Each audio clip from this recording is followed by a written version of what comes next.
ಇವತ್ತು ಮಾನ್ಯ ಸುಪ್ರೀಂ ಕೋರ್ಟ್ನಲ್ಲಿ ಸೌಜನ್ಯಾಳ ತಾಯಿ ಕುಸುಮಾವತಿ ಸಲ್ಲಿಸಿದಂತಹ ಸ್ಪೆಷಲ್ ಲೀವ್ ಪಿಟಿಷನ್ ಸೌಜನ್ಯ ಪ್ರಕರಣದ ಮರು ತನಿಖೆ ಆಗಬೇಕು, ಸೌಜನ್ಯ ಗುಂಪು ಅತ್ಯಾಚಾರ ಮತ್ತು ಭೀಕರ ಕೊಲೆ ಪ್ರಕರಣದ ಮರು ತನಿಖೆ ಆಗಬೇಕು ಅನ್ನುವ SLP ಅರ್ಜಿ ವಿಚಾರಣೆ ಇವತ್ತು court hall number 8 item number 35 ಈ ಮುಖಾಂತರ ನಡೀತು.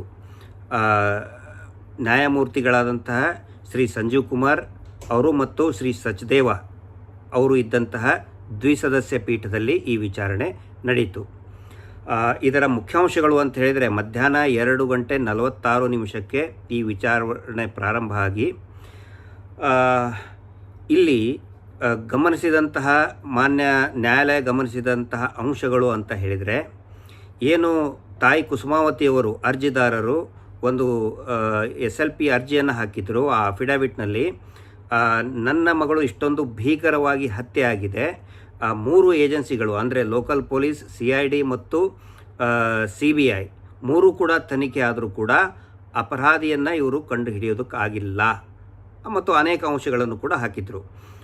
ಅದರಲ್ಲಿ ಅದಕ್ಕೆ ವಿರುದ್ಧವಾಗಿ ಒಂದು ಕೌಂಟರ್ ಅಫಿಡವಿಟ್ CBI ನಿಂತ್ರನೂ ಕೂಡ ಬಂತು ಮತ್ತು ರಾಜ್ಯ ಸರ್ಕಾರದ CID ನಿಂತ್ರನೂ ಕೂಡ ತನಿಖೆ ಮಾಡಬಾರ್ದು ಅಂತ ಬಂತು. ಅದರಲ್ಲಿ ಅವರು ಹೇಳಿದ್ದು ನಾವು ಒಳ್ಳೆ ತನಿಖೆ ಮಾಡಿದ್ದೀವಿ ಅಂತ ಹೇಳಿದರು. ಬಟ್ ಸ್ಟಿಲ್ ಒನ್ಸ್ ಅಗೇನ್ ತಾಯಿ ಕುಸುಮಾವತಿಯವರು ಒಂದು ರಿಜಾಯಿಂಡರ್ ಹಾಕಿದರು. ಅದರಲ್ಲಿ ಗಮನಿಸಬೇಕಾದಂಥ ಅಂಶಗಳು ಮತ್ತು ಮಾನ್ಯ ನ್ಯಾಯಾಲಯವು ಕೂಡ ಗಮನಿಸಿದಂಥ ಅಂಶಗಳು ಏನಂತ ಹೇಳಿದರೆ, CBI ತನಿಖೆ ಮಾಡಿದ್ದು ಬರೀ CIDದವರು ಲೋಕಲ್ ಪೊಲೀಸರು ಏನು ಹೇಳಿದರು ಅದನ್ನೇ ಕೊಟ್ಟಿದ್ದಾರೆ ಇವರು. ಆನಂತರ ಸಂತೋಷ್ ರಾವ್ನನ್ನು ಹಿಡಿದಿದ್ದು ಒಂದನೇದು ಪಾಯಿಂಟು, ಸಂತೋಷ್ ರಾವ್ನನ್ನು ಹಿಡಿದಿದ್ದು ಪೊಲೀಸರು ತನಿಖೆಯಿಂದ ಅಲ್ಲ, ನಿಜವಾದ ಆರೋಪಿಗಳು ಯಾರಿದ್ದಾರೆ ಅವರು ಹಿಡ್ಕೊಂಡು ಬಂದು ತಂದು ಕೊಟ್ಟಿದ್ದಾರೆ. ಆನಂತರ ಇದುವರೆಗೂ ಕೂಡ ಅಪರೂಪದ ಪ್ರಕರಣ ಅಂತಂದರೆ ಇದರಲ್ಲಿ ತಾಯಿ ಕುಸುಮಾವತಿಯವರನ್ನು ಸಾಕ್ಷಿಯನ್ನೇ ಮಾಡಿಲ್ಲ, ಅವರ ಹೇಳಿಕೆಯನ್ನು ತೆಗೆದುಕೊಳ್ಳೇ ಇಲ್ಲ.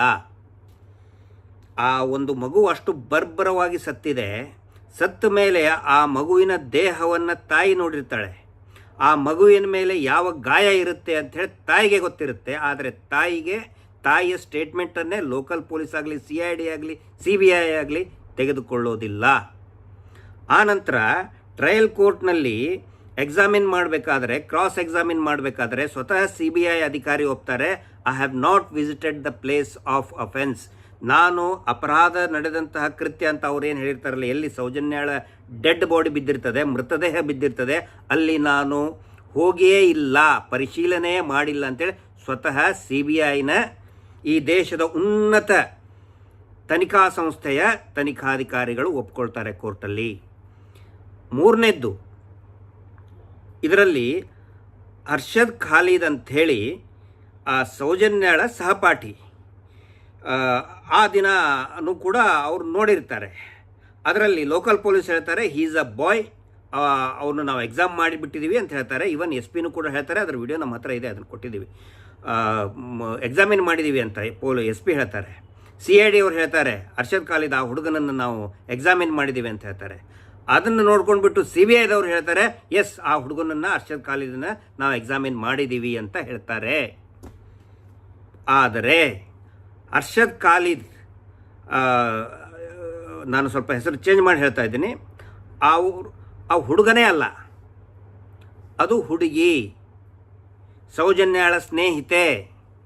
ನೋಡಿ, ಈ ದೇಶದ ಉನ್ನತ ತನಿಖಾ ಸಂಸ್ಥೆ CBI, ಈ ರಾಜ್ಯದ ಉನ್ನತ ತನಿಖಾ ಸಂಸ್ಥೆ CID, ಇವರಿಗೆ ಜೆಂಡರೇ ಗೊತ್ತಾಗೋದಿಲ್ಲ. ಆದರೂ ಕೂಡ ಸುಳ್ಳು ಅಫಿಡವಿಟ್ ಕೊಡ್ತಾರೆ, ನಾವು ಎಕ್ಸಾಮಿನ್ ಮಾಡಿದ್ದೀವಿ ಅಂಥೇಳಿ.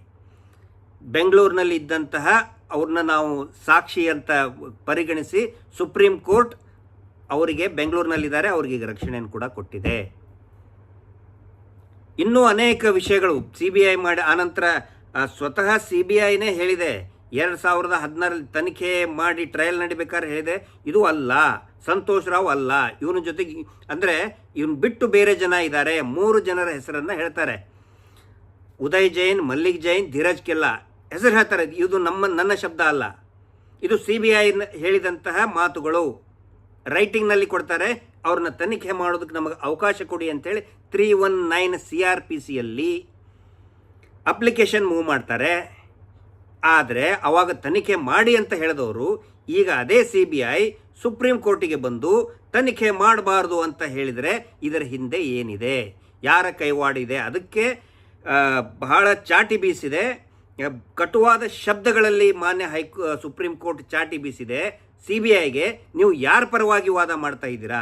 ನೀವು ವಿಕ್ಟಿಮ್, ಬಲಿಪಶುವಾದಂಥ ಆ ಬಲಿಯಾದಂಥ ವಿಕ್ಟಿಮ್ ಪರವಾಗಿ, ಸಂತ್ರಸ್ತರ ಪರವಾಗಿ ಮಾಡಬೇಕಾಗಿತ್ತು. ಆದರೆ ನೀವು ನೀವೇನು ಆರೋಪಿಗಳನ್ನು ರಕ್ಷಣೆ ಮಾಡೋದಕ್ಕೆ ಮಾಡ್ತಾ ಇದ್ದೀರಾ ಅಂತೇಳಿ ಸ್ವತಃ ಸುಪ್ರೀಂ ಕೋರ್ಟ್ ಕೇಳಿದೆ. ಇವತ್ತು ಇಲ್ಲಿ ಗಮನಿಸಬೇಕಾಗಿದ್ದು ನೋಡಿ, ಇದು ಹತ್ಯೆ, ಭೀಕರ ಹತ್ಯೆ ಮತ್ತು ಗುಂಪು ಅತ್ಯಾಚಾರ, ಗ್ಯಾಂಗ್ ರೇಪ್ ಇದೆಯಲ್ಲ, it's a unique case and rarest of the rarest case ಅಂತ ನಾವು ಇದನ್ನು ವಾದ ಮಾಡಿದ್ದೀವಿ. ಆದರೆ ರೇರೆಸ್ಟ್ ಆಫ್ ದ ರೇರೆಸ್ಟ್ ವಾದ ಅಂತಲೂ ಕೂಡ ನಾನು ಹೇಳಕ್ಕೆ ಬಯಸ್ತೀನಿ. ಯಾಕಂತ ಹೇಳಿದ್ರೆ ಯಾವತ್ತಿಗೂ ಕೂಡ ಕೇಂದ್ರ ಸರ್ಕಾರ ಮತ್ತು ರಾಜ್ಯ ಸರ್ಕಾರ, ತನಿಖಾ ಸಂಸ್ಥೆ ಬಲಿಪಶುಗಳು ವಿಕ್ಟಿಮ್ ಪರವಾಗಿ ವಾದ ಮಾಡಬೇಕು.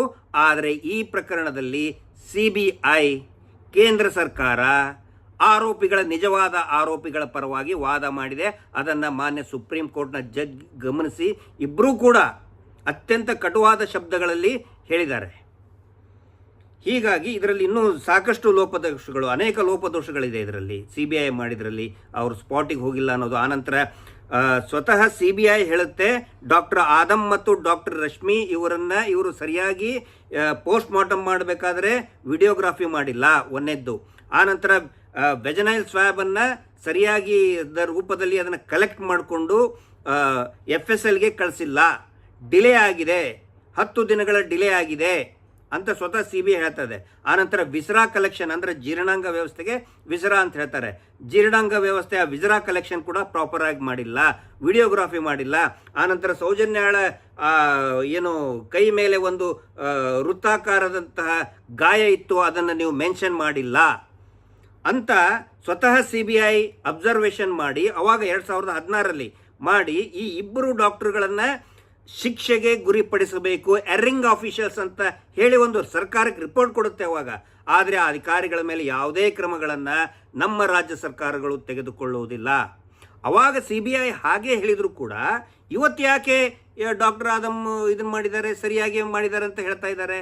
ಇವತ್ತು ಅವ್ರು ಹೇಳಿದ್ದಾರೆ, ಅದನ್ನು ನಾವು ಪ್ರಶ್ನೆ ಮಾಡಿದ್ದೀವಿ. ಅದನ್ನು ಕೂಡ ಮಾನ್ಯ ಸುಪ್ರೀಂ ಕೋರ್ಟ್ ಗಮನಿಸಿ ಈ ಬಹಳ ಏನು ಇಂಥ ಗಂಭೀರ ಪ್ರಕರಣದಲ್ಲಿ ನೀವು ಇಷ್ಟೊಂದು ಲಘುವಾಗಿ ವರ್ತನೆ ಮಾಡ್ತಿದ್ದೀರಿ ಅಂಥೇಳಿ ಚಾಟಿ ಬೀಸಿದೆ. ಇದು ನ್ಯಾಯಕ್ಕೆ ಸಿಕ್ಕಂತಹ, ನ್ಯಾಯದ ಹಾದಿಯಲ್ಲಿ ಸಿಕ್ಕಂತಹ ಅತಿ ದೊಡ್ಡ ಜಯ. ಸೊ ಹಾಗಿದ್ರೆ ಇನ್ನು ಮುಂದೆ ಏನು? ಈಗ ಪೆಂಡಿಂಗ್ ಇಡಬೇಕು ಅಂತ ನಮ್ಮ ರಿಕ್ವೆಸ್ಟ್ ಇದೆ. ನಮ್ಮ ನ್ಯಾಯವಾದಿಗಳು ಶೋಭಾ ಗುಪ್ತಾ ಅವರು ಮತ್ತು ಶೇಖರ್ ದೇವಾಸ ಸರು ಮತ್ತು ಸಂಜಯ್ ನೂಲಿ ಅವರು, ಆನಂತರ ಗುರುರಾಜ್ ಸರು, ಎಲ್ಲರೂ ಕೂಡ ಸೀನಿಯರ್ ಘನವೆತ್ತ ಹಿರಿಯ ನ್ಯಾಯವಾದಿಗಳು. ಒಪಿನಿಯನ್ ಏನಿತ್ತು ಅಂತ ಹೇಳಿದರೆ SLP ಪೆಂಡಿಂಗ್ ಇಡಬೇಕು. ಯಾಕಂತ ಹೇಳಿದರೆ ಇದು ಕೋರ್ಟ್ ಮಾನಿಟರ್ಡ್ ಆಗಬೇಕು. ಸುಮ್ಮನೆ ಮತ್ತೀಗ ಪೊಲೀಸರ ಕೈಯಲ್ಲಿ ಕೊಟ್ಟು ಅದು ಯಾರಾದರೂ ಇರಲಿ, SIT ವಾಟೆವರ್, ಮತ್ತೆ ಸುಮ್ಮನೆ ಈಗ ಅದನ್ನು ಉಲ್ಟಾ ಹೊಡಿಸೋದು, ತಿರುಚಿ ಹೇಳಿಸೋದು, ಮೀಡಿಯಾ ಟ್ರಯಲ್ ಮಾಡಿ ಅವ್ರನ್ನ ಹೆದರಿಸೋದು, ಆ ರೀತಿ ಆಗಬಾರ್ದು ಅಂತೇಳಿ ಕೋರ್ಟ್ ಮಾನಿಟರ್ ಆಗಬೇಕು ಅಂತೇಳಿ ಪೆಂಡಿಂಗ್ ಇಡಬೇಕು ಅಂತೇಳಿ ನಮ್ಮ ರಿಕ್ವೆಸ್ಟ್ ಇದೆ. ಸೊ ಇವತ್ತಿನ ಆಗಿದಂಥ ಬೆಳವಣಿಗೆ ಇನ್ ಪ್ರಿನ್ಸಿಪಲ್ ಒಪ್ಪಿಗೆಯನ್ನು ಕೊಟ್ಟಿದೆ.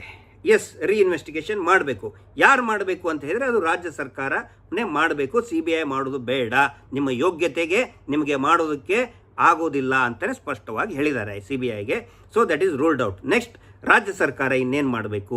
ರಾಜ್ಯ ಸರ್ಕಾರ SITಯನ್ನು ರಚನೆ ಮಾಡಿ ಕಂಪೋಸಿಷನ್ ಆಫ್ SIT ಯಾವ ರೀತಿ ಇರಬೇಕು ಅದನ್ನು ಅವ್ರು ಕಳಿಸ್ಬೇಕು. ಅದನ್ನು ವೇಟ್ ಮಾಡ್ತಾ ಇದ್ದಾರೆ. ಸೊ ಇದು ನಿರಂತರವಾಗಿ ನಡೆದಂಥ ಮಹೇಶ್ ಶೆಟ್ಟಿ ತಿಮ್ರೋಡಿ ಅವರು ಎತ್ತಿದಂಥ ಧ್ವನಿ, ಸೌಜನ್ಯರ ಕುಟುಂಬ ತಾಯಿ ಎತ್ತಿದಂಥ ಧ್ವನಿ, ಸೌಜನ್ಯಳ ಕೂಗು ಎತ್ತಿದಂಥ ಆ ಕೂಗಿಗೆ ಮತ್ತು ನಮ್ಮ ಉದ್ದೇಶ ಇಡೀ ರಾಜ್ಯದಲ್ಲಿ ಯಾರೂ ಕೂಡ, ಈ ದೇಶದಲ್ಲಿ ಯಾರೂ ಕೂಡ ಇನ್ನು ಮೇಲೆ ಅತ್ಯಾಚಾರ ಅಲ್ಲ, ಹೆಣ್ಣು ಮಕ್ಕಳ ಮೇಲೆ ಕಣ್ಣು ಹಾಕೋದಕ್ಕೂ ಕೂಡ ಭಯ ಪಡಬೇಕು. ಅದು ಈ ಹೋರಾಟದ ಉದ್ದೇಶ. ಹೆಣ್ಣು ಮಕ್ಕಳ ಸುರಕ್ಷತೆ ಈ ಹೋರಾಟದ ಉದ್ದೇಶ. ಸೌಜನ್ಯ ಹೆಸರಿನಲ್ಲಿ ಒಂದು ಹೆಲ್ಪ್ ಲೈನ್ ಮಾಡಬೇಕು ಅನ್ನೋದು ನಮ್ಮ ಉದ್ದೇಶ. ಸೊ ಈ ಒಂದು ಉದ್ದೇಶದ ಏನು ನ್ಯಾಯದ ಹಾದಿಯಲ್ಲಿ ಒಂದು ಒಳ್ಳೆಯ ನಿರ್ದೇಶನ ಸಿಕ್ಕಿದೆ, ಒಂದು ಜಯ ನ್ಯಾಯದ ಹಾದಿಯಲ್ಲಿ ಒಂದು ಒಳ್ಳೆಯ ಸಕ್ಸಸ್ ಸಿಕ್ಕಿದೆ, ಯಶಸ್ಸು ಸಿಕ್ಕಿದೆ. ತಮ್ಮೆಲ್ಲರ ಸಹಕಾರ ಇರಲಿ. Justice for Soujanya. ನಮಸ್ತೆ. ಮತ್ತೊಂದು ಬಹು ಮುಖ್ಯವಾದಂಥ ಅಂಶ ಇವತ್ತಿನ ಈ ತೀರ್ಪಿನಿಂದ ನಾವು ಗಮನಿಸಬೇಕಾಗಿದ್ದು, ಸೌಜನ್ಯ ಪ್ರಕರಣ ಈಗ 14 ವರ್ಷ ಆಗುತ್ತೆ. ಬರುವ ಅಕ್ಟೋಬರ್ ತಿಂಗಳಿಗೆ 14 ವರ್ಷ ಆಗುತ್ತೆ.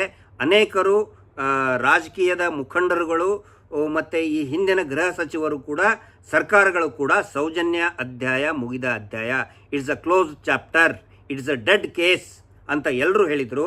ಆದರೆ ಒಂದು ಸತ್ಯದ ಹೋರಾಟದಿಂದ 14 ವರ್ಷದ ಹಿಂದಿನ ಪ್ರಕರಣ ಮತ್ತೆ ಮುನ್ನೆಲೆಗೆ, ನ್ಯಾಯಕ್ಕಾಗಿ ಮುನ್ನೆಲೆಗೆ ಬಂದಿದೆ. ಇದು ನೈಜ ಹೋರಾಟದ ಒಂದು ಪ್ರತಿಫಲ. ಪ್ರಜಾಪ್ರಭುತ್ವದಲ್ಲಿ ಯಾವಾಗ ಪ್ರಾಮಾಣಿಕವಾಗಿ ಆಗ್ರಹ ಮಾಡ್ತಾರೋ, ಯಾವಾಗ ಧೈರ್ಯದಿಂದ ಮತ್ತು ನ್ಯಾಯದ ಹಂಬಲದಿಂದ ಜನರು ಒಗ್ಗಟ್ಟಾಗಿ ಹೋರಾಟ ಮಾಡ್ತಾರೆ, ಆವಾಗ ಈ ರೀತಿಯ ಯಶಸ್ಸುಗಳು, ನ್ಯಾಯದ ಪರವಾದಂತಹ ತೀರ್ಪುಗಳು, ನ್ಯಾಯಾಲಯದಲ್ಲಿ ತೀರ್ಪುಗಳು ಸಿಗುತ್ತೆ. This is the beauty of democracy. ಭಾರತದ ಪ್ರಜಾಪ್ರಭುತ್ವದ ಈ ಒಂದು ಔಚಿತ್ಯತೆ ಇದೆ ಅಂತ ಹೇಳ್ಬೋದು. ಹೀಗಾಗಿ ಯಾವುದೇ ಪ್ರಕರಣ ಇರ್ಬೋದು, ಜನಸಾಮಾನ್ಯರು ಒಗ್ಗಟ್ಟಾಗಬೇಕು. ಜಾತಿ, ಪಂಥ, ಧರ್ಮ ಭೇದವನ್ನು ಮರೆತು ಧರ್ಮದ ಆಧಾರದ ಮೇಲೆ, ಜಾತಿಯ ಆಧಾರದ ಮೇಲೆ ಈ ಹೋರಾಟವನ್ನು ಡಿವೈಡ್ ಮಾಡೋದಕ್ಕೆ ಪಟ್ಟಬದ್ಧ ಹಿತಾಸಕ್ತಿಗಳು ಸಾಕಷ್ಟು ಪ್ರಯತ್ನ ಮಾಡಿದರು. ಆದರೆ ಅದು ಆಗಲಿಲ್ಲ. 14 ವರ್ಷದಿಂದ ಇಟ್ಸ್ ಅ ಡೆಡ್ ಕೇಸ್ ಅಂದಿದ್ದು ಇವತ್ತು ಮತ್ತೆ ಜೀವಂತ ಬಂದಿದೆ ಅಂತ ಹೇಳಿದರೆ ಅದು ಹೋರಾಟದ ಪ್ರತಿಫಲ.